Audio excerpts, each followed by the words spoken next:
Hello, everybody. Welcome back to the RapChat podcast. If you're watching this podcast on YouTube, make sure to like, comment, and to subscribe. And let me know your thoughts on this topic. I'll get into it in a second. If you're listening on Spotify, Apple, or else your podcasts, make sure to leave a rating and leave us a review.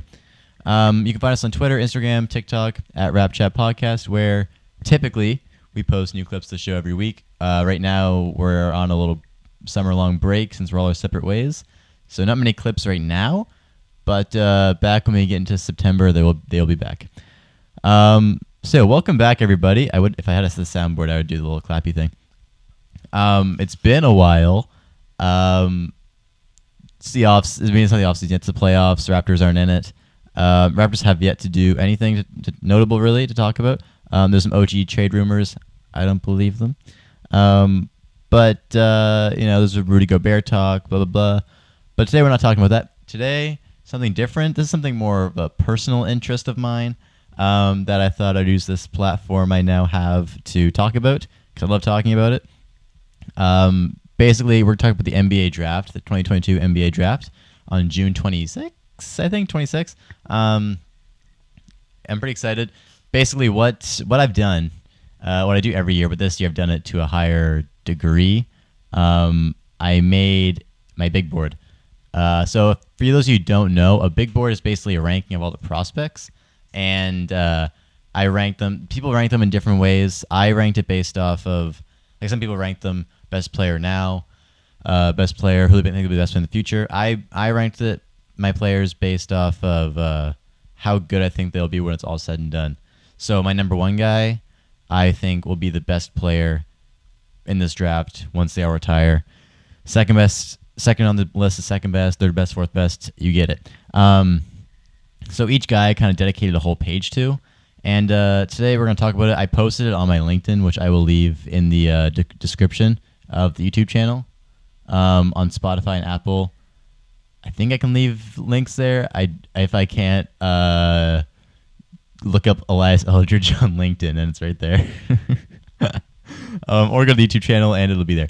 Anyway, so I'm going to pull up the page on the screen. I have it in front of me here, but you'll see it on the screen. And I'm not going to spend too long on each guy, maybe about a minute or so, because I don't want this video to be too long and drawn out. But because I could talk about this for a long time, I'm going to try not to. But basically, just want to get my rationale behind all my picks and everything, and talk some NBA draft. So before we get into this, I kind of just want to give my thoughts on all the prospects in this draft in general. This is probably one of the weaker drafts in recent history. It kind of reminds me of like the 2013 draft, where Giannis was there, but it's also like the second best player is probably Rudy Gobert, like Chris Middleton, Oladipo. Anthony Bennett went first overall. I could be wrong. Who no one really knows, but just there's no glaring superstars to me. Like last year was a stacked draft. I think Cade, Green, Scotty, Mobley, among others, are all could do huge things in the league. This year, I don't see that glaringly. I think there's potential for guys to do that. We'll talk about the couple guys that I believe could do that. But I think more or less this is more of a draft where you can find guys who will be complementary pieces on championship teams, or like future All-Stars, maybe some All-NBA players. But I don't think the odds of getting an MVP in this draft are huge. Anyway, let's get right into it. So at number one on my big board, I have the 6'10" power forward of Auburn, Jabari Smith. I jumbled with actually the first five spots. So the first five spots are pretty set in terms of the five players, but the order has switched a lot. This is what I settled on. I don't feel amazing about it, but this is where we're at. So Jabari Smith, basically what put him over the other guys for me is how certain I am that he will be a very good NBA player. He's one of the youngest guys in the draft, and he has so many elite skills already, shooting being one of them at 6'10", and he's shown that he can be a shot creator too. If you can get a 6'10" shot creator who can shoot 40% from three, I mean, that's a win. But my problem with him, and this is where it goes back to me saying the superstar stuff, there might not be many in this draft or any, is that he's not very athletic, and you don't find very many non-overly athletic superstars in the NBA. So I think that's what holds him back from being taking that next level. He's not saying he couldn't. He definitely could, but that's kind of my big glaring hole with him. I put comparisons in all this stuff. I call them display similarities too, because I feel like if you do a full comparison, people get really nitpicky with it. So he displays similarities to Chris Middleton and Aaron Gordon. I thought of that as Chris Middleton. He's like on offense in terms of shot creation. Not very athletic. You don't see him run a fast break very often, but he can get you 20 points a game just based off shooting and getting to his spots. And I thought of Aaron Gordon defensively. Jabari Smith, I didn't mention this, has a lot of defensive potential. He could guard, not consistently, but we saw him guard point guards over his year at Auburn and centers. He has potential to be a very versatile defender, very switchable defender, which I really like about him, and that's kind of where I saw Aaron Gordon in him defensively. I think his ceiling All-NBA and his floor high-level starter. I think that's, again, probably the safest pick in the top 5 for me in terms of the odds that you're going to get a really good NBA player. I don't think he's worse than a high-level starter. And by high-level starter, I guess you could talk about Aaron Gordon. Aaron Gordon's a high-level starter. He's not a guy you're gonna consider bringing off the bench, but he's not a guy that's like, okay, he is the guy. You know what I mean? That's worst case scenario for Jabari Smith. All right, number 2, Chet Holmgren. He was my number 1 for a while. So this is Chet, 7-footer out of Gonzaga. He is the next big unicorn. Seems like there's one in every single draft. He's this draft's. But this, I think he could be the best one we've seen so far. Depends on who you consider a unicorn. Giannis, you could call a unicorn, but I consider unicorn as a really big dude who has guard abilities. Giannis does, but he can't really shoot like that. Chet can shoot like that. He shot almost 40% from 3 on 3.3 attempts a game. He's a legit ball handler. He's not like a ball handler for a big. He is a legitimate ball handler. His passing, he only averaged 2 assists a game. The numbers don't really show it, but he displayed passing as like a point guard. And he's only doing 3.7 blocks a game too. That's something that we talked about. I think with Chet, that the biggest risk with him is potential injuries and his size. Those kind of going hand in hand, where he's so small but so big, where knees could struggle. Anything. You see a lot of injuries in guys like that. Like Mo Bamba, for example, he's always injured. Jonathan Isaac, 2 Magic players, and he might go to the Magic, but they get injured a lot. And you see guys, Chris Stapps, you see guys with that build get hurt a lot, ankles and stuff like that. And I just think he does need to gain weight, muscle. He needs to gain muscle. He can't play a center right now. Like later on in my positions, I have some I like power forward / center. I put Chet as a power forward and only power forward because I do not believe he can play center right now because of his size. He can't guard bigs in the NBA. He's not going to be able to, even like Rudy Gobert, who's not really a post player like that. He's not going to be able to guard him, unfortunately, yet. But that's where he needs to get bigger. That's my biggest concern with Chet. But other than that, he's so unique. I compare it to Jaren Jackson, Giannis, and Mo Bamba. None of those are super accurate similarity type players because he's very unique. I had a really tough time. At one point I had written down Jaren Jackson Jr. with guard-like abilities who can run faster. And I was like, it just sounds stupid. So, Jaren Jackson in terms of defensive potential, Giannis in terms of the fact that he's so big and can ball handle, and Mo Bamba in terms of rim protection and stretch the floor ability. So that's what I have for Chet here. I have a ceiling. He's the guy that I think is the way I ranked is who I think odds are is the best player. I think Chet could be the best. I think if anyone's gonna be the best player in this draft class, it's Chet, if that makes sense. But I think the odds are more in favor of Jabari Smith. I think Jabari has a higher chance of being the best player. But I think if Chet actually breaks out and reaches full potential, he can be the best player, if that makes sense. It's kind of hard to explain, but that's what I have him as. And floor is a fringe starter, meaning maybe a fifth man, maybe a sixth, seventh man.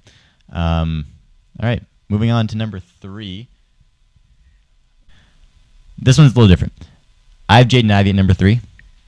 On most big boards you will see Smith, Chet, and Paolo in top 3. I have Ivy at top 3.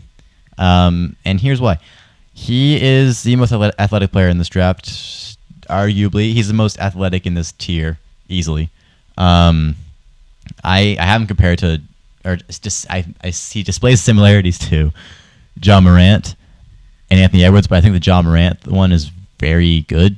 I like that comparison a lot, except for the playmaking. He's basically Ja without playmaking. That's what I kind of see him as. The way he plays, the way he can burst by anybody, the way he creates shots for himself.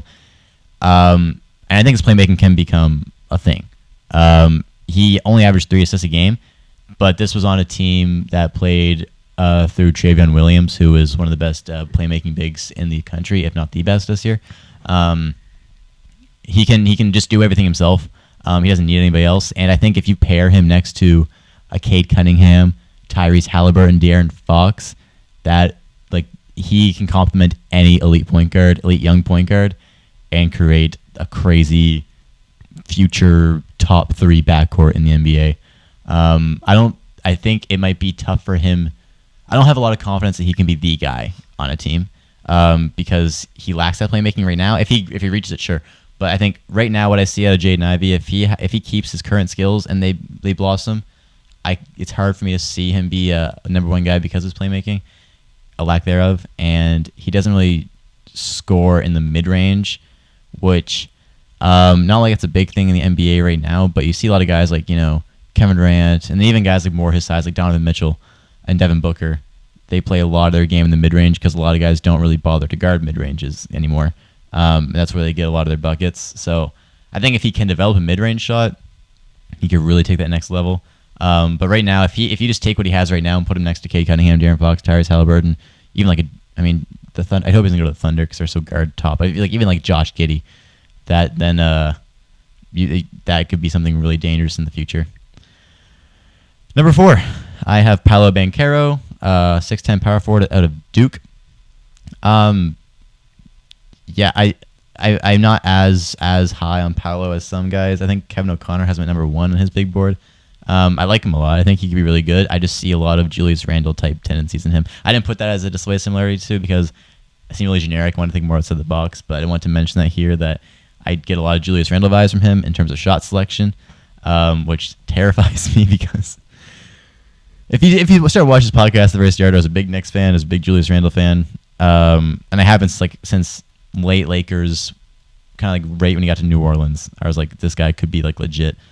And he was for a year, and then he fell off heavily, and I'm kind of scared Paolo's going to get that same vibe. But other than the shot selection and the defense too. Okay, let me talk about this real quick. His defense scares me a lot because a lot of the time he takes defensive possessions off, and you could say, well, he's the best player on his team. You need to save his energy, but he's on Duke, and Duke has 5 NBA players. Had 5 NBA players on this team, plus Jeremy Roach, who's a very good college player. I don't know if he'll be a good NBA player if he ever goes to the NBA. He's too small, but I won't say he's too small, but he's very small, so he might struggle in the NBA.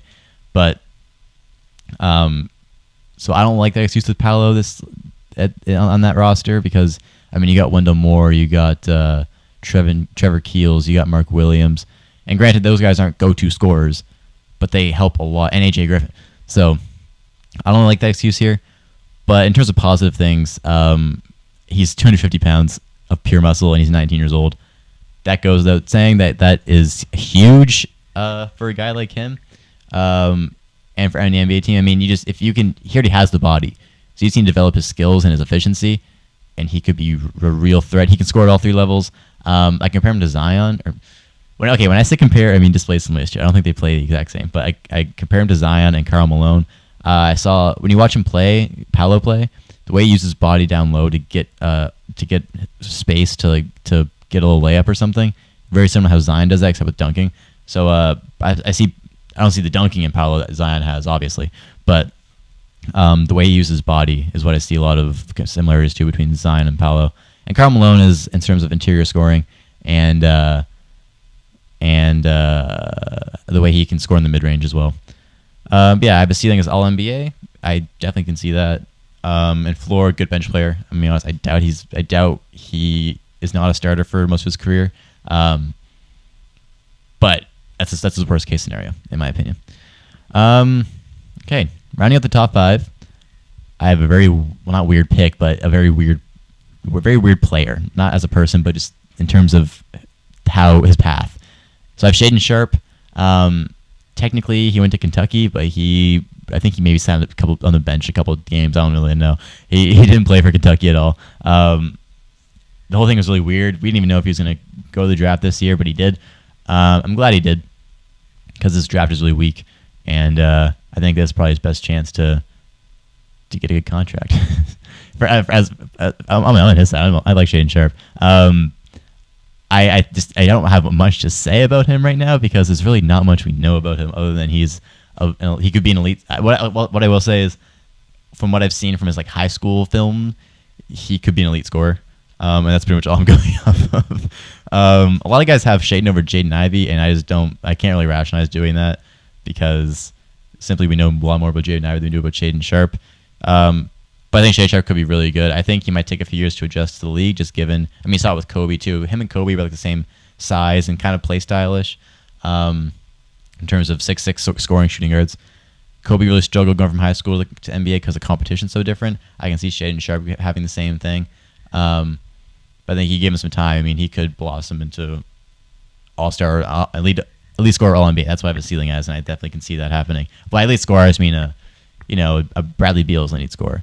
He's not an MVP, but I think he can be 25, 30 points per game, which is crazy. It's big to say. I'm not saying that will happen. I'm just saying best case scenario, that could definitely happen. He plays like that. And worst case scenario is a backup wing. Maybe if it doesn't work out, happens with a lot of guys, it doesn't work out. But like you see guys like Anthony Simons too, who went from IMG Academy right to the league. Took a few years to get into it, but you saw him this year. He was almost 20 points per game, especially when Damian Lillard went out. And so I think Shaden Sharpe's going to take a few years. I don't think he's going to come out of the gate and blow anybody away. But I do like him for the future. I compare him to Andrew Wiggins and Lonnie Walker. I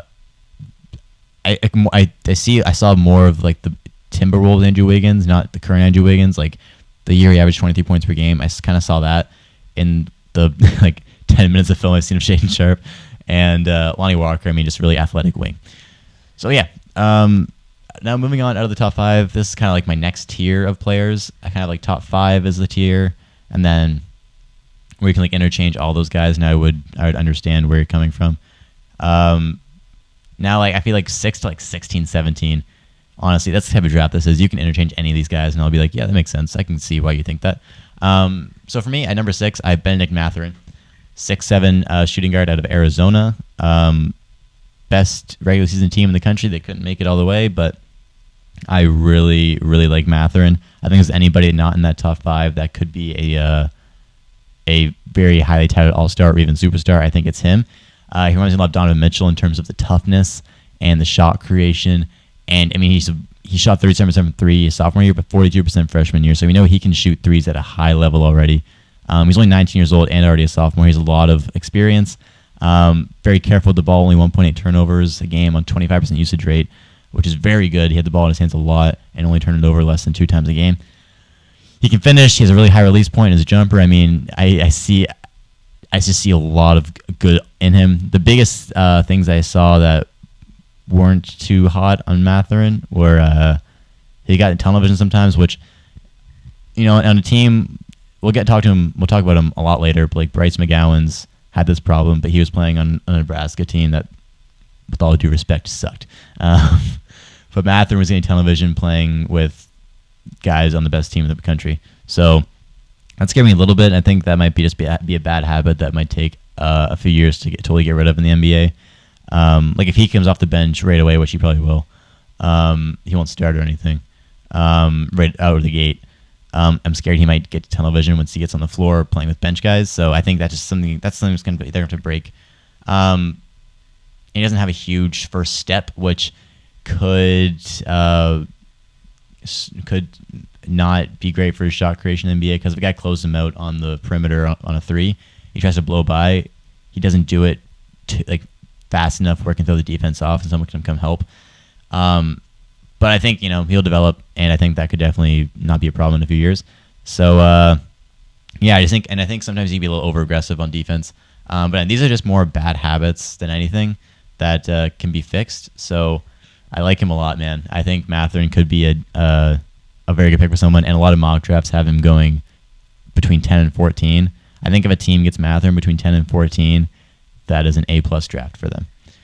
Ceiling all-star, floor backup wing, have him that he displays similar to Donovan Mitchell, as I mentioned, and Terrence Ross with the shot creation, and he's also very athletic, by the way. I don't know if I mentioned that. He probably had the nastiest dunk in March Madness this year. Yeah, I like him a lot. I don't see a ton of huge issues that can't be fixed with him. Number 7, I have AJ Griffin. AJ Griffin fell for me a bit. I had him in top 5 about like a month ago. And then just as time went on, the more I watched him, the more... So basically, I'll say this first. He was out of high school basketball for 2 years with like knee injuries. And they showed, and at Duke, he lacked a first step like a big time.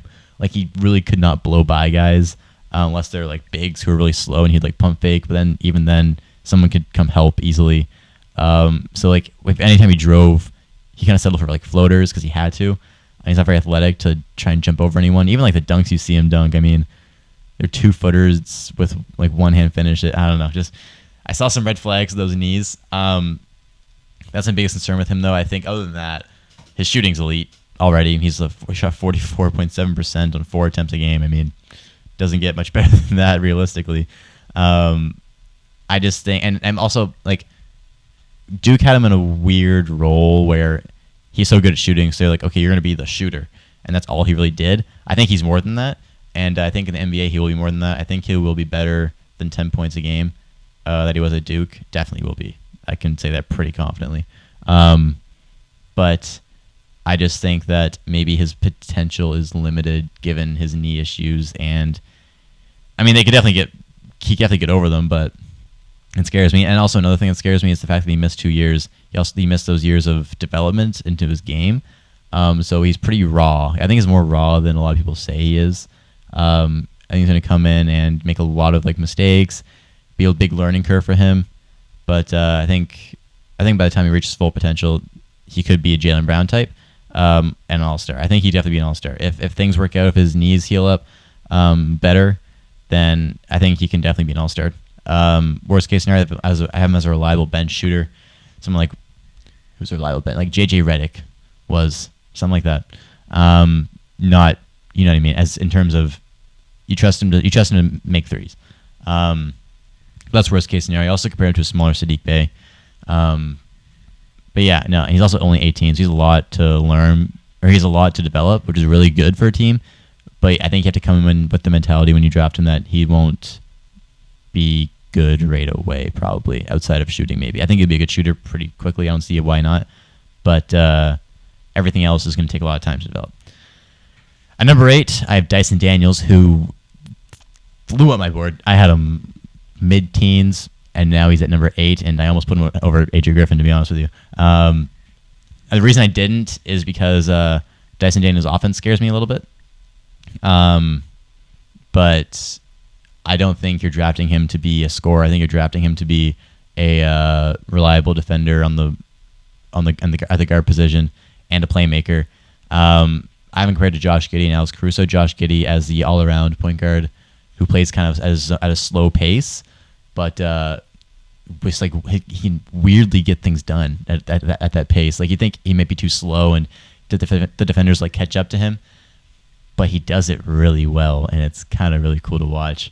And then Alex Caruso defensively, Dyson Daniels 6'6" point guard. That's already really good, but he can move laterally really well, and he can hang with 1 to 3s very easily. I won't say very easily, but like you can trust him to guard a 1, 2, or 3. And if he gets more size, even maybe a 4, and especially in today's NBA where 4s are much smaller than they used to be. But in terms of like shot creation, shooting in general, he's not there. He can't really dribble that well. He shot 30% from 3. But again, it's not why you're drafting him. And these are things that can be definitely, he's only 19. I think he can improve these things. But right now what you're drafting him for is his defense, his aggressive rebounding, and his playmaking. Another guy that you can compare him to is Ricky Rubio, that type of player. Even like Kyle Anderson or Joe Ingles, just as point guards and stuff like that. So I have him as ceiling a high-level starting point guard. I don't think he'd be an all-star just given his lack of scoring ability. And as good as I think he could be, I don't think he'll ever get to that point where he's averaging more than 16 points a game. And at floor, I have him good backup point guard. Something like who's a good backup point guard? I guess when Ricky Rubio's on the Cavs, like that kind of thing. That's probably, I guess, for his floor, maybe a little worse than that, but I think he'll be a good backup point guard, worst case scenario. Okay, number 9, I have Jeremy Sohan. A little higher than most people have him, I think. I guess he's kind of all over the board for a lot of people. I like him a lot. Lot of red flags on offense, I will be honest with you. As a 6'9" power forward, he shot 47% from the field, less than 29% from 3, and 58% from the free throw line. The thing that scares me the most out of a 6'9" power forward is the sub 50% shooting from the field. But he has good form, and I think you can definitely get him to a respectable 3-point shooting ability. And then with that would come a higher field goal percentage because they'll have to respect him more, and then he can get inside more. But that's going to take some work. He's only 19 years old. He's very raw offensively. I guess I'll just say that. But defensively is where this guy is going to make his money. He can already guard 1 through 5. No problem. In the NBA, is a whole other beast, I know. But he knows how to do it. And I'm very confident that even maybe by his second year in the NBA, he will be easily. You can throw him on anybody, and he'll give you respectable defensive minutes. He's the type of guy that you want. You put on LeBron, that kind of player. You put him on Kevin Durant. Not right away, obviously. Maybe right away. Who knows? But when he's a few years into the league, he's the type of guy you'll be like, okay, you're guarding our main guy, or their main guy. So, he'll fit any system. So I think any team that drafts him, you're going to win because as long as you just have to understand what he's good at, what he's not. But yeah, I have him as I compared him to Matisse Thybulle. The defense with lack of offense, but I think I like Sohan's offensive potential more than I ever liked Matisse Thybulle's. And Jared Vanderbilt, again, just the defense. The defense is elite. That's what Jeremy Sohan is. He came off the bench at Baylor also, which is interesting, and I just think that's kind of a green flag in terms of he's there to play his role. Whatever role you give him, he'll be happy to do. So ceiling, I have an all NBA, all defense team, and floor role player. But in terms of role player, he'll be good at his role. And rounding out my top 10, I have the center out of Memphis, 6'11", 250-pound, 18-year-old monster, Jalen Duran. A lot of people he's risen up. He's risen up. I think it's risen up. He's risen up. That sounds weird. He's higher on a lot of people's boards than he was a month ago. A lot of people have him at 6, 7, 8. I'm at 10.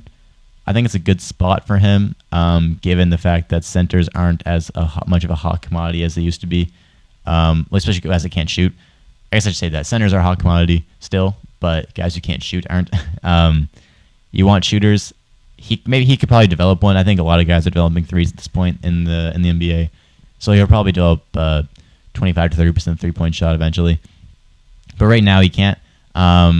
He can't really score on his own either. He doesn't have much of a post game. It's kind of not great to watch him in the post. It just kind of makes you cringe a little bit. But these are things that can be improved, and he will improve that. He's only 18, and an NBA team's going to work with him to get him a nice touch around the rim. My biggest concern with him right now is he can shy away from defenders sometimes. I wish he would use his body stronger. He does use his body, but I wish he would use it to a higher level. I feel like sometimes when I was watching him play, he wouldn't go up very strong when I definitely think he could. Do I have his? Yeah, okay. I have here. He only shot 3.6 free throws a game at Memphis. I think if you give him the ball and he just goes straight up stronger, he could have easily shot 5 at least. But in terms of the great things about him, which there are a lot, 7'5" wingspan, 6'11", 18 years old, 250 pounds. That body type for an 18-year-old is ridiculous. So he's already got that developed, and he's only going to get stronger. He runs the floor extremely well for someone his size. Very high energy player, constant lob threat, great pick and roll partner. Like that's the type of guy you would love to see in Charlotte. He's not going to fall to 13. I know that.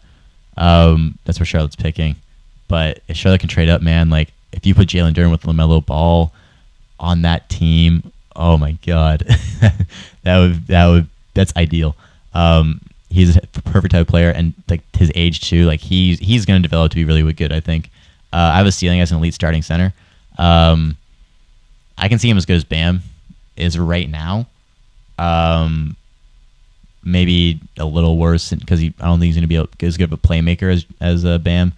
But his defense is there, his strength in which he dunks, his rebounding, all that stuff's there.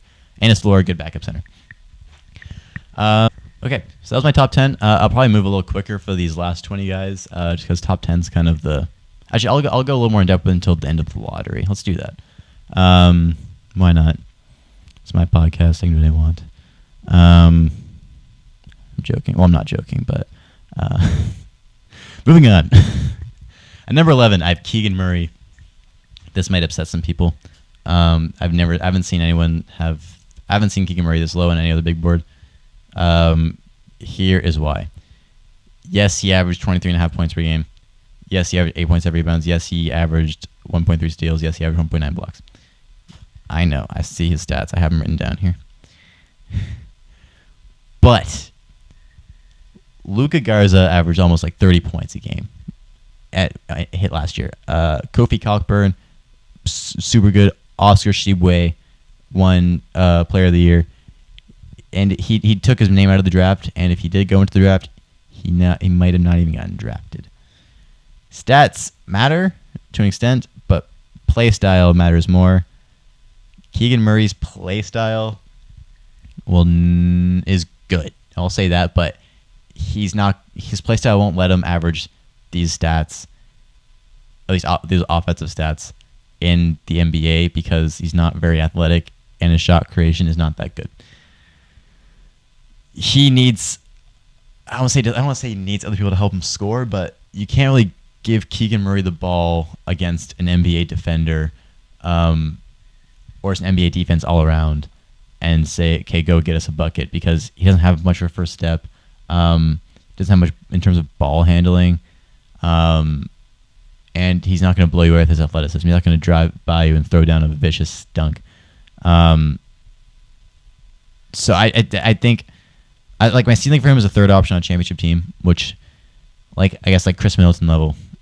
He was like a 2A, 2B with Drew Holiday. Like that's the type of ceiling I see with Keegan Murray. But as his floor, I see a 3-and-D wing. I think like realistically, but if I had to put money on it, I think Keegan Murray will be a starter for most of his career. But I think it will be like a fourth option starter, not on just a regular team, like not necessarily a championship team. I think he'll be the guy that will get you 15 points a game, maybe like something like that. You know, like I have OG Anunoby.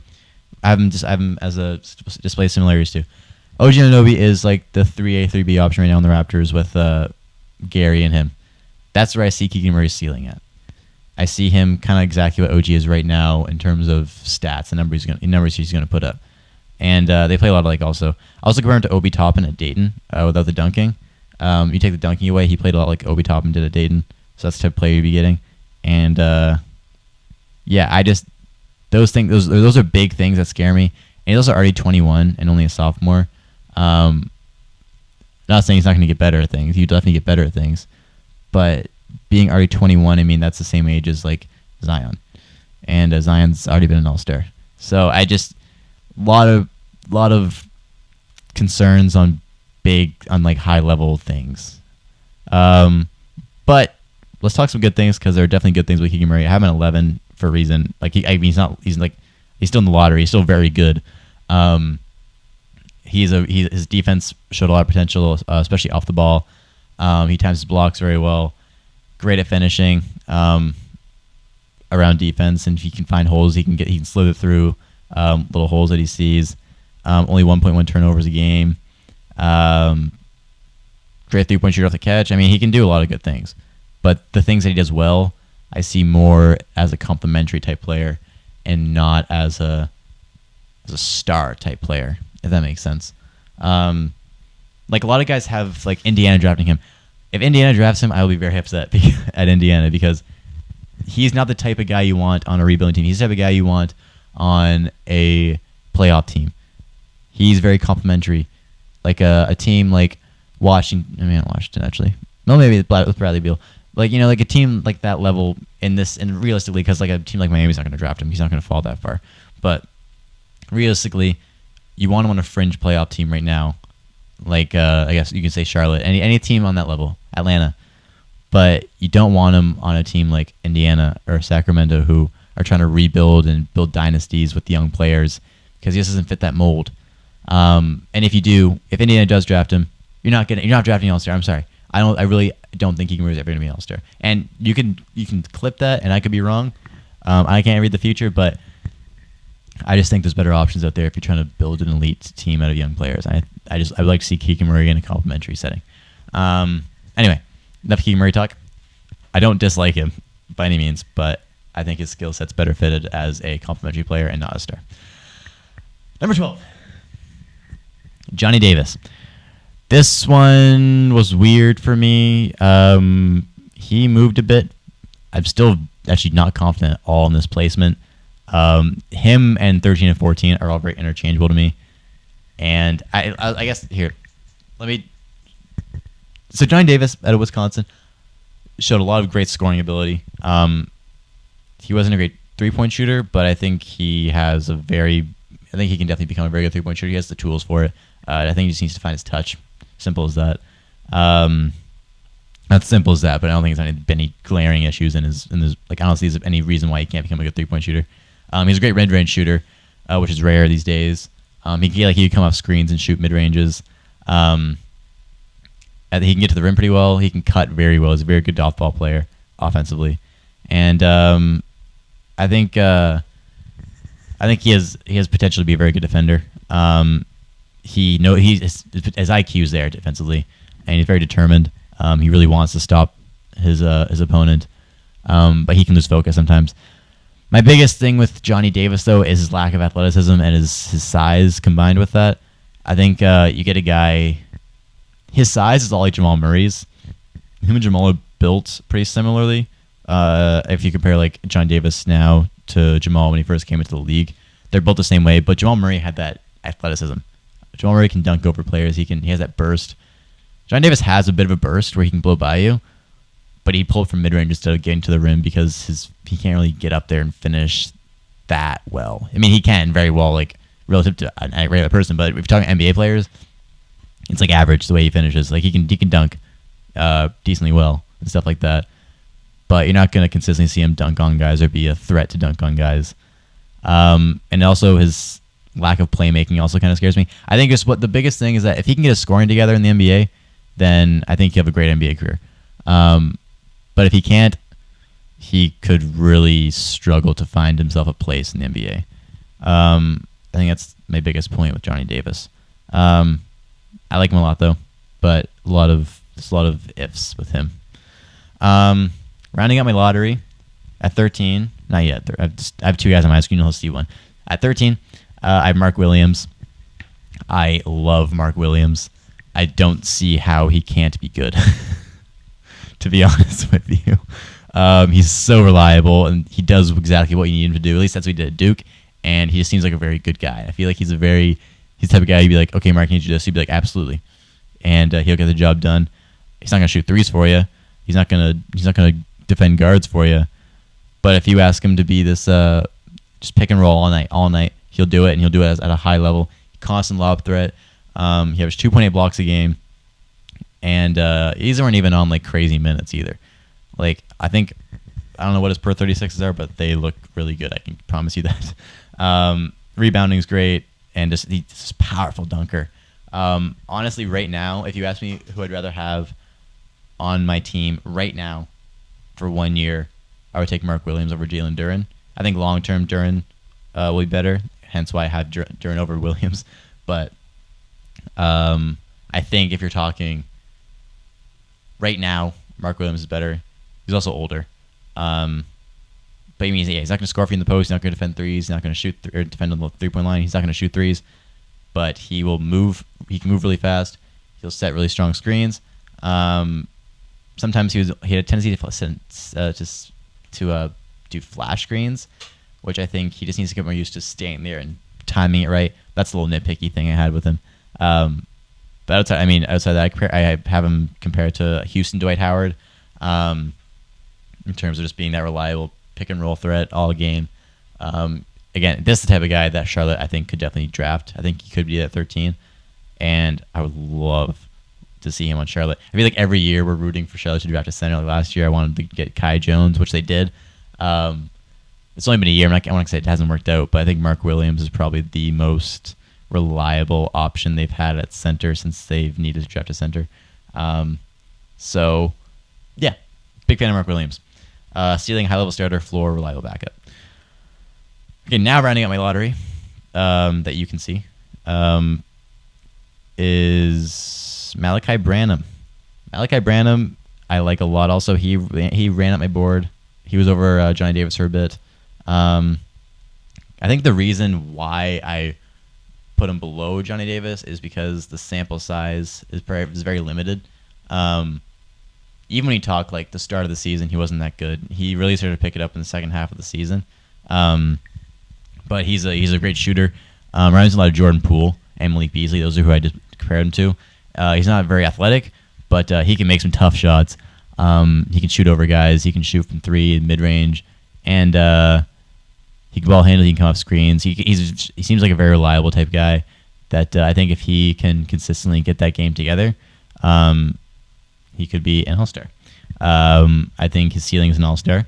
And this was where I might get a little confused with people, where I have like Johnny Davis's ceiling was 18-plus point per game scorer. Because I really didn't know what to put for Johnny Davis because I'm really up in the air with him. So, I mean, that can mean anything, 18-plus point per game scorer. That could mean 25 points per game all-star. And that could just mean like a Tyler Hero, Jordan Poole type level where they're averaging 18 points per game.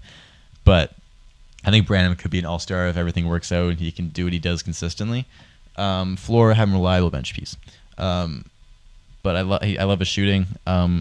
He's not very versatile on either end of the floor. He can't really play make that well yet. And he can't really score in the post or anything like that. He's not very big size-wise and like strength-wise. And he can be very careless at times, like take a weird shot or throw a lazy pass or just dribble too high and get stripped pretty easily. And and on defense, never versatile either. He can guard twos. He can guard ones. But I mean, if you get someone even a little bit bigger than him, he might struggle. Okay, now that's the lottery. That was my top 14 guys. I'll move probably a little quicker through the rest of this. I don't want this video to be too long or this podcast to be too long. Okay, yeah, let's keep going. Number 15, I have Ousmane Dieng. I think I'm saying that right. This is probably the rawest player in the draft, coming out of New Zealand. Played for the New Zealand Breakers. I think with Jiang, the biggest thing is time. He's not going to come out of the gate and be good. He's not going to be good right away. I can almost promise you that. He's so raw. He has so much he needs to learn with this game. I think he'll probably be a G League guy, kind of like Jonathan Kuminga was with the Warriors this year. I think for most of the season he'll be in the G League, developing his skills. He has a lot of raw skills, though. That's what I like about him a lot. He displayed so much of things he could do. He's 6'10" with the ball handling abilities like Kevin Durant. He can shoot over guys. I compare him to Tyreek Evans and Rudy Gay. And I think Tyreek Evans, but even taller. Tyreek was he was 6'7", I think, and he could ball handle and shoot over guys. Ousmane Dieng can do that, but at 6'10". I think the biggest thing with him is that just how raw he is. So you don't really know how good he could be, and I think he just has a really high ceiling and really low floor. So it's a risky pick. I can see Houston taking him with one of their picks, especially if they just traded Christian Wood for another pick. So now they can kind of be a little more risky with one of those picks. And I think they could take Jiang at 17 or something. Charlotte has 2 picks, I think, in the top 15, so they could take Jiang. I like to see one of those teams take him, take a little risk on him. But yeah, I think I have a ceiling as an all-star if everything works out for him well. And I have his floor as out of the league in 5 years if it doesn't work out. Because he could... I know Pokazevsky isn't out of the league yet, but I think he could turn out to be like his Alexis Pokazevsky, where... Or even at best, better comparison to be Thonmaker because he's out of the league. He could be like Thonmaker and just not be able to get much going and stay out of the league. Okay, number 16, Tari Eason. Sam loves Tari Eason. I like Tari Eason a lot. He's a dirty worker. He does everything you need him to. Hard worker, very versatile. He can. I don't think he's not the type of guy where he can be like, okay, go get us a bucket.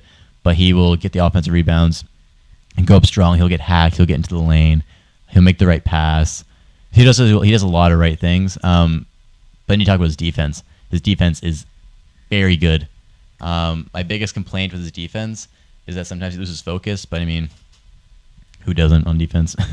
I think over time he'll learn how much he really has to lock in. But I mean, that's a small little nitpicky thing. A lot of other guys lose focus way more than he does.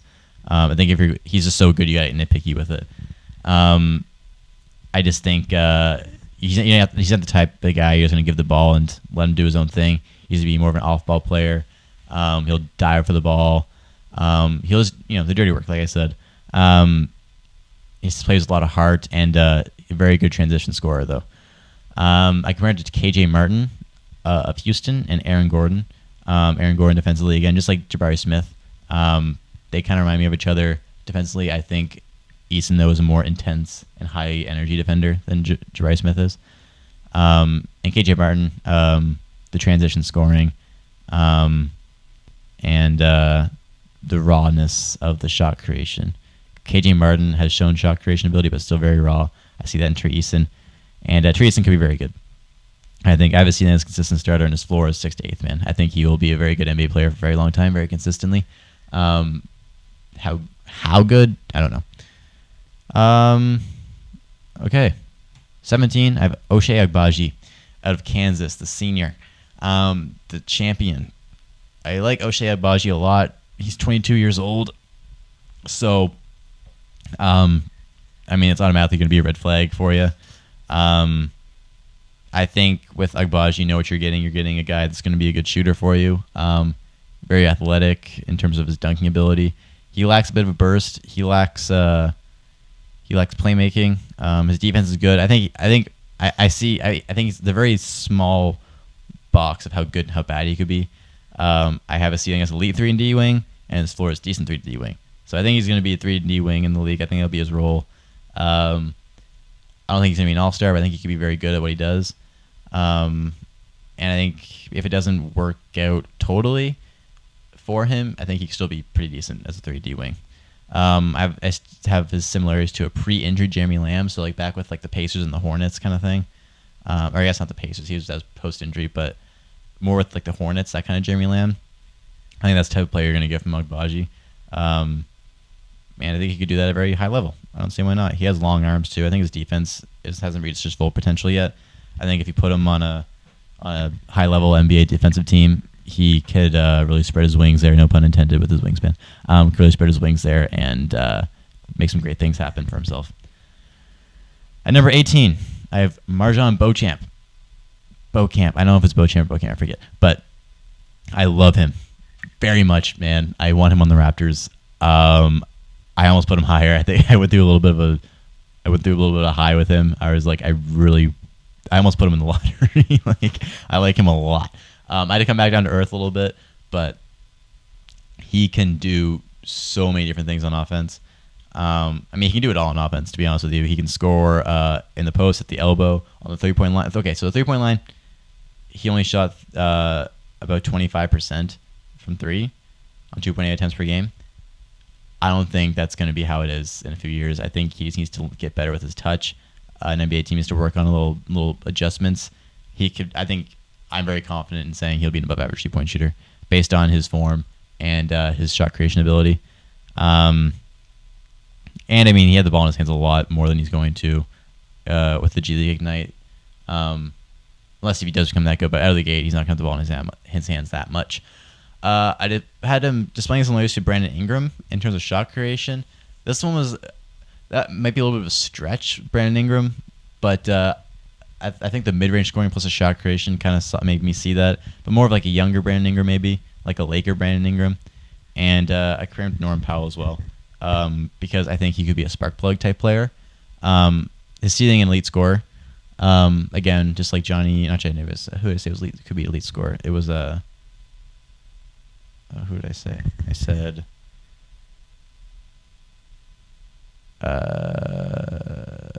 Shaden Sharpe. Same way Shaden Sharpe could be an elite scorer. I think Beauchamp could be the same thing. Maybe not as versatile or even just like as elite, but I have his floor as a 10, 12 point per game score off the bench. I think Beauchamp is pretty certified going to be a good NBA player. There's not really much holding him back other than the 3-point shot, which again I think will be better. And in terms of defense, 7-foot wingspan. An NBA team will make him a good defender with that. Has trouble guarding bigs, but I mean he's 6'6", and you can't really ask him to guard bigs like that. Just maybe let's see him be more aggressive. But other than that, I mean, there's a lot to go right with Beauchamp. I just think he might not. I just think he could be held back by his lack of aggression, maybe just his role. I don't know if he'll get a role where he could be an elite player. Anyway, yeah, 19. I have EJ Liddell. I like EJ Liddell a lot. He's pretty slow, and he can't jump that high. That's the biggest problem with him. Just the lack of athleticism. He also drops his shoulder a lot when trying to create shots for himself, which, as you know, in the NBA, they call offensive fouls left and right. So he's going to have to get rid of that habit probably. In the perimeter defense, it's consistently been improving over his 3 years at Ohio State. Still not amazing for a 6'7" player though. He is 6'7" as a power forward, 240 pounds, which is a little scary. But those are the weaknesses. But let me talk about his strengths, because I think there are some very big strengths to this guy. He shot 6.9 free throws a game, which was the most in the Big Ten. And he blocked 2.6 shots a game as only 6'7", and being unathletic. That means that he can time it very well. He's great instincts here, and he's a sneaky shot blocker. And like, it's not like a Rudy Gobert type where you gotta adjust for it. He's a type that's people are just gonna do their regular thing, and he's gonna come out of nowhere and swat it off the glass, something like that, which could be really dangerous. Good dangerous. And he has a reliable 3-point shot. I'm not sure if it was his percentage on my page here, but he shot 3-point shooting. He shot the three very well off the catch and off the dribble. He can shoot mid ranges too, and as in terms of scoring down low, he can do it very well. He can shoot over guys. He uses his body very well. His biggest thing is his lack of athleticism, and defense too. Even though his perimeter defense isn't that great yet, it's good, but it's not like outstanding yet. His interior defense is awesome. The way he uses his size, I have him compared to a young Paul Millsap, like an Atlanta Hawks, Utah Jazz Paul Millsap, and then even like PJ Washington's another guy I thought of. Kevin O'Connor had that on his board though, so I didn't want to copy it. I thought of PJ before I saw it. I promise. So I have a ceiling as a very good starter and his floor as a role player. 20, rounding out the top 20, I have Taihei Washington Jr. Taihei Washington goes two different ways for me in terms of how I think of him. I think he could be a very good starting point guard, but I also think he could end up just being a third-string player because he relies a lot on his shot creation, and he's not a very athletic shot creator. So he relies a lot on that mid-range shot. But because he doesn't have much explosiveness, and if he doesn't get that down, and if defenses kind of learn his tricks, he could struggle to score in the NBA. So that's kind of where it scares me. But if he does get it down and he kind of finds more versatility as a shot creator, then I think he could be a very good starting point guard. And that also goes to he's averaged 4 assists a game. He was a good playmaker. His defense, he's very high effort defender 1-on-1. I think he doesn't have much versatility there. But yeah, he can run a pick and roll very well also. He and Oscar Tshiebwe kind of ran that all year, that pick and roll. So I think you can trust me a pick and roll ball handler and passer. I compare him to Kobe White, which I like that comparison a lot. The shot creation, the playmaking. He's also a good 3-point shooter too. I think he averaged about 36%. I don't have it written down, but if I remember correctly, that's what it was. I was worried about the shot creation is all. I think if he can just get more to it than just step back mid ranges and catch and shoot threes, I think he could be pretty good. 21, I have Kendall Brown. Kendall Brown went all over the 20s for me. I had him pretty low in the 20s. I had him in the middle, and now I have him at 21. I like him more than other guys, I guess is the best way to say this, because of his athleticism. I'm always going to bet on athleticism more than other things. Like, for example, 22, I have Kenny Chandler. I'll say that right now. The reason I have Kendall Brown over Kenny Chandler is because that athleticism beats out... Like, I think everything Kenny Chandler does really well, he does. But I'm still taking Kendall Brown's 6'8" frame with his athleticism because I think he needs to work a lot with that. His 3-point shooting wasn't that good. I think he could be... He showed promise to be a reliable corner 3-point shooter. What do you mean if... I compare him to Derrick Jones Jr., and basically what Derrick Jones Jr. is right now is a high-level defender who can hit corner threes and dunk. And that's kind of what I see Kendall Brown's ceiling as a good 3-and-D wing. I think his defense isn't amazing yet, but I think it will be because he has long arms and that athleticism. I just need to see more aggressive is the biggest thing. He only shot 6.6 shots a game in 27 minutes, which scares me. I think you just need to drill in his head, like, if you're open for 3, shoot, and blow by some guys. In transition is where he thrives, with and without the ball, too. He made some good plays as a ball handler in transition. But I think, just he needs to get more aggressive. But I like him here. I like him at 21. I think if a good team drafts him, which they probably will at this range, then they can do a lot with him. At 22, I have Kenny Chandler, the smallest guy in the draft, 6-foot point guard out of Tennessee, 172 pounds. Very good shooter, very good playmaker, a hard-nosed defender. I compare to Ty Lawson and Kyle Lowry. Honestly, I tried to find I looked up short point guards, and they were the two most similar. Though it's not like they're not similar to his play style. Kyle Lowry, the hard-nosed defense comes from him, and Ty Lawson, the shot creation, and the decent moving of the ball. Biggest concern for Kenny Chandler is that size. The size causes him to turn the ball over quite a bit because he forces passes that he can't really see over the defender. Can't really finish on the rim that well. And, I mean, just teams are going to pick on him with his size. He's a hard-nosed defender, but he's not big like Kyle Lowry is.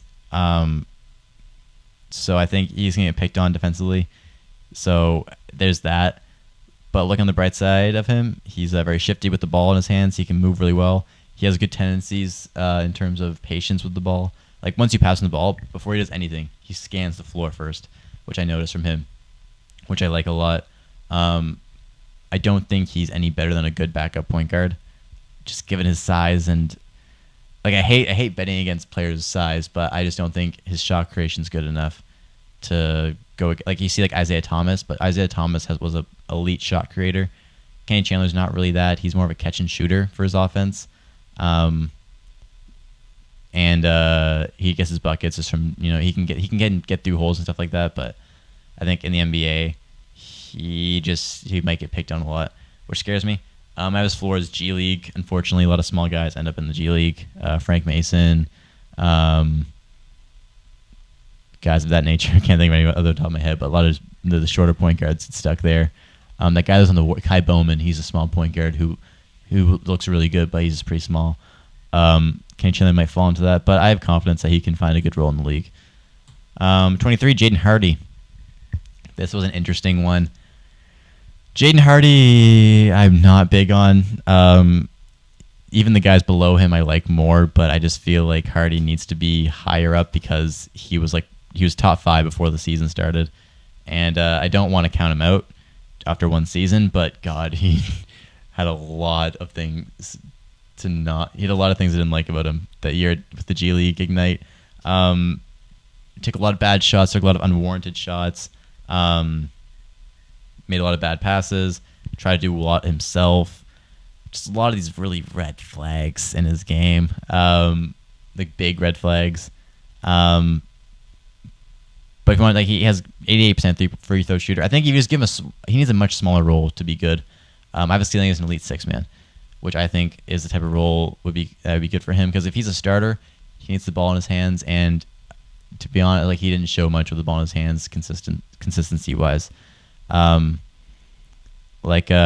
have written down here that if he can clean up his game and consistently be a positive impact, I think he'll exceed this ranking. But that's asking a lot based off what I saw from him. So I think he could be in the G League. He could be back in the G League as his like what happens. That's his floor for me is G League. But I think he'd be in lead 6-man if he cleans up a lot of his game. But yeah, all right. 24. I have Walker Kessler, center out of Auburn, 7'1". I like Walker Kessler a lot, actually, man. I think you look at it, you think 7'1", 245-pound center. You think very slow, very heavy-footed, but no, this guy can actually move. He's not going to throw down any explosive dunks or anything like that. He can't defend ball handlers, but he can do a lot of other things. He has great hands. Just shoot. Okay, let me talk about shooting for a second. Because you look at his stats, he shot 20% from three. I think it was like 0.3 out of 1.5 attempts a game went in. But there's potential there. He reminds me of, I put Jakob Poeltl and Brook Lopez. I think when you talk about his shooting, yes, it's only 20%. But if you get him, I think he just needs more reps with it. He didn't really shoot before that. He's a sophomore. I think he just needs more reps. He's a high. No one can block a shot. No one can really contest a shot. He's 7'1". He shoots pretty high up too. He has a high release point. So I like that, and he has great touch around the rim. He shot 70% from inside the arc. If you're gonna talk about Walker Kessler, gotta mention the shot blocking because it is ridiculous. 4.6 blocks per game, led the country by a decent margin, I think. That shows he can move well. He's a really good help defender with this. But he seemed like he can run a fast break. There's times where he'll block a shot, dribble the ball up, and finish on the other end by himself. I don't think he's going to be an all-star by any means, but I think he can be a very reliable center for your team. And I think he's going to put up some big stats in some big games. I have a ceiling as a good starter, kind of like what Brook Lopez was like the year Milwaukee won a championship, that kind of level. And his floor as a backup center with like 10-ish minutes a game, because if his shooting doesn't come around, you can't really close a game. Even if his shooting does come around, he's still slow. He's quick for his size, but he's still a slow mover. He can't really guard on the perimeter, so he probably won't close many games. But I think if he does get that shot down, he could be a very good starting center for an NBA team. At 25, I have Wendell Moore Jr. of Duke. I love Wendell Moore also. I wanted to put him higher, but I don't know. I got talked out of it by Sam. I got brought back down to earth. I went through the same like Marjon Beauchamp phase I did with Wendell Moore. I don't see much holes in his game, but let me talk about there's a big hole which Sam did point out to me, which could be kind of, I want to say downfall of his career, but just downfall of his potential. I want to say downfall's a big word.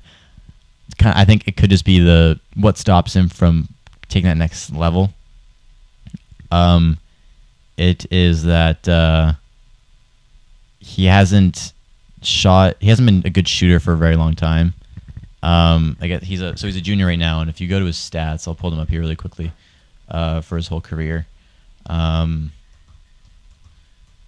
They only started looking good this year out of the 3 years he's been in the league. So his freshman year, he shot 21% from three. His sophomore year, 30%, and this year, 41%. And Duke like last year when he shot 31 or 30%. It was on 3 attempts, so about the same as this year.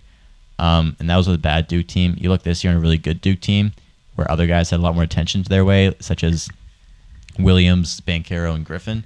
That Wendell Moore had a lot more open shots.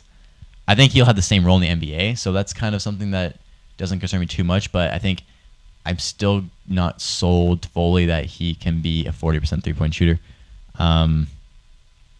But, I mean, again, you look at the stat. I feel like this is Sam talking to me right now, because this is the thing Sam said, which on one hand I do agree with, but also, I mean, part of me is also really convinced that he will be very reliable 3-and-D wing. I compare him to Dylan Brooks, which I'm not going to lie, I really like that comparison a lot. I think they play really similar. Maybe less shot creation from Wendell Moore, maybe, but maybe not also. And Wendell Moore also at 4.4 assists a game, and this is on a team that only have a point guard, so you can't count on that too much because he kind of had to be in that role, but he did it pretty well. Another thing that concerns me is that lack of first step. Same thing I talked with Benedict Mathurin earlier. Wendell Moore doesn't really have that big first step, so if he's a shooter, that's what his role is, and he gets closed out and he tries to blow by someone, he's going to get... I hope Turner's going to come up really quick. But then you talk about his playmaking, which you just talked about. He can find a good pass to that. So I think those weaknesses that I found, that Sam found, he does have skills that complement those weaknesses. I don't know, man. I think he's really good. And now that I'm talking about it out loud for the first time, I kind of want to put him higher. But I won't for now. I'm going to tell you right now, I like him a lot more than Jaden Hardy. And this whole Jaden Hardy at 2030 thing is kind of influenced by the fact that he was 5th. He was in top 5 discussions before the season. But Wendell Moore, I like him a lot. I'm saying it right now. I think he's going to be a very good starter in the NBA. I have a ceiling a starter. I would say very good starter. His floor is a role player. Mark my words. Wendell Moore, very good NBA player. I mean, 50% from the field, 41% from 3, 80% of the free throw line. That's very good. He can score anywhere on the floor. He's a very good defender. He can move past laterally and off ball. His head's always on a swivel. You look at him, he's always guarding. It's like he's peeking all the time. He's very focused. I think that's a good word, focused. Dude, I liked Wendell Moore a lot. He's only 22 as a junior. Hey, man. Do not sleep on Wendell Moore. Toronto. If Toronto drafts Wendell Moore, I'll be stoked. Okay, let's finish this up. Last five. Jalen Williams, 21-year-old junior out of Santa Clara. I like Jalen Williams. I think he could definitely be a good role player in the NBA. His move's pretty slow for a 6'6" guard forward type player. Not very athletic, doesn't have much explosiveness. I feel like I shouldn't be starting. I feel like I'm starting all these players with their weaknesses. But it's because I like to get that out of the way before I talk about their positives. So I'm sorry if sometimes I sound a little pessimistic towards some of the players.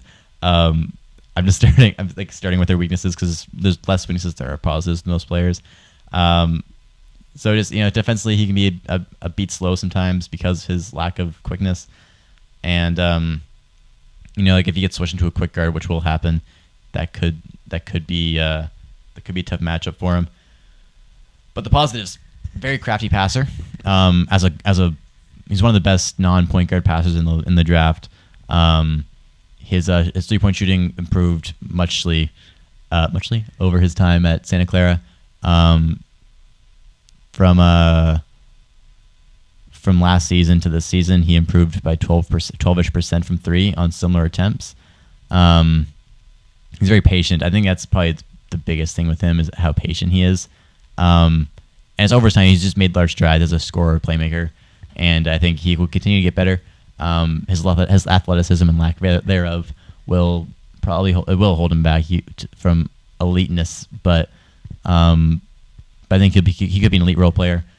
His floor is end of rotation because I think if the shot doesn't work out, then he might struggle to find a good role. 27, I have Blake Wesley. Blake Wesley out of Notre Dame, 19-year-old freshman. A lot of guys have him higher. The reason I have him at 27, I've seen him actually lower too. I've seen him like the 40s. I do think there's more good to be said than bad about Wesley. he has a very good burst when he wants to get by somebody. He can pull up. He's a very good pull-up shooter, which that combined with the burst is really good for like mid-range scoring. Which I think that could be a big part of his game is that pull-up mid-range. He's a very willing defender. He really wants to get stops. I think he needs to polish up his fundamentals defensively. He's a little flaily sometimes. Just the way he moves. He like it's Karis LeVert, a little out of control. That's the type of player he is. Emmanuel Quickly, Bones Highland's another one. They play a little out of control and just unorthodox. Not saying it's bad. That's the type. He's one of those types of players. If you're trying to visualize him, I just think but that comes with he needs to get better at his fundamentals. His like shot form's weird. He puts up a lot of tough shots that he doesn't need to take. His finishing on the rim needs to improve. But I mean, he's playmaking potential. He's a very good pull-up shooter, very raw shot creator, and I think he's another just really raw player that's going to take some time to develop. But he could also just come into the league and be like Bones Highland and be an all-rookie second-team player. Who knows? I'm just not a huge fan of those type of players because I just feel like they may have a hard time integrating him into a lineup. But yeah, that's the type of player he is. He's okay.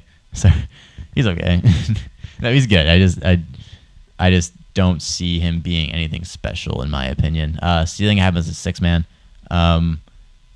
Not 6-man of the year. Just I think a ceiling could be he will be your 6-man kind of player, and floor G League. Okay, 28, Nikola Jovic, not Jokic, Nikola Jovic. I really hope Denver doesn't draft him for the sake of everybody. He is a big small forward, we'll say, out of the ABA league, which is a league in Europe, which exists like Serbia and those like Central European countries. I think Hungary, like Austria, like those teams throughout those countries. He's one of the few European players in this draft, and just kind of like Ousmane Dieng, he brings a lot of different skills to the table, but he just has to. He's not very good at them yet. He's good, but in terms of NBA players, he's not quite there yet with all those skills. So he's really raw. He's going to need to any team that drafts him has to commit to him long term, I think, if they want to get the best out of him. He just turned 19. He's a very accurate passer. He's for a 6'10" guy. He's a very good passer for someone his size. Very accurate, very heads up. He's always looking up, trying to make that fast break pass. He doesn't dribble the ball up. He's a good tendency to look up and pass it up. As a 19-year-old, he's already pretty reliable corner 3-point shooter, and he can hit some deep threes as well. Same thing as Jiang. I think he just needs time. He just needs time to get all his skills going. He displays similarities to Bogdan Bogdanovic and Alexis Pokusevski. I like the Bogdan Bogdanovic pick a lot. Just he's taller than he is. Jovic is 6'10". I think Bogdan's like 6'6", but he's that type of player, just bigger. Stealing I have him, he could be a starter, and his floor, he could be out of the league in 5 years, just because that's kind of how it goes with raw players. When they come into the league, they could go either way depending on how committed the team that drafts him is to him. At 29, I have Christian Brown out of Kansas, 21-year-old junior. Played really well for them in their championship run. Had some big-time shots. He's a very just good 3-and-D player. Reminds me of Grayson Allen a lot. That was my comparison. He doesn't really have much as a one-on-one player. I think he's just a good complementary 3-and-D player that a good team's going to draft him, and that's probably the role he'll have, the Grayson Allen type role in Milwaukee. He can throw down some pretty ferocious dunks. He's a very active defender. He has a nose for rebounds. He averaged 6.5 rebounds this year for his position, which is pretty good. A steal a game, he's just a reliable type player. Again, he's not much of a one-on-one player. You're not going to give him the ball and say, go score. You'll probably come off screens. He'll just be in the corner a lot and just be that reliable 3-point shooter. I have him as ceiling as a 5th option starter, Grayson Allen's role, and his floor, decent 3-and-D. I think he'll be pretty good in the NBA. And finally, at number 30, I have Bryce McGowens out of Nebraska. I mentioned McGowens earlier. He was kind of the diamond in the. I'm not a big McGowens fan, but I'll say diamond in the rough for that Nebraska team that was awful. He has a good build for an NBA player. 6'7", 179. He's kind of built like Zach LaVine. Shout out KOC for that comparison. but he's built like that. He's not athletic like Zach, but he's a shot creator. Just he doesn't shoot the ball very well. He shot 40.3% from the field, 27.4% from three.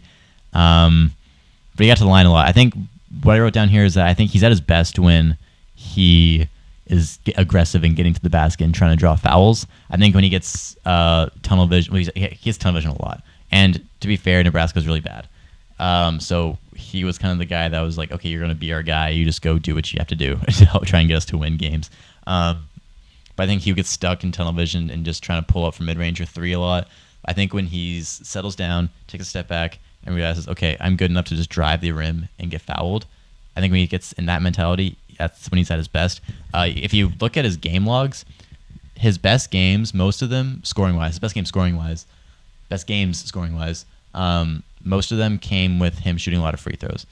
I think if he can get in that mindset that I need to be aggressive when I'm on the floor, he could have a good role on the bench for an NBA team. His floor is G League. I think if he gets stuck in that tunnel vision a lot, he's not going to get a good role on the team. And I saw a lot of Shea in him in terms of the way he scores, just not the playmaking, but the way he scores. I saw a lot of Shea Gilgeous-Alexander.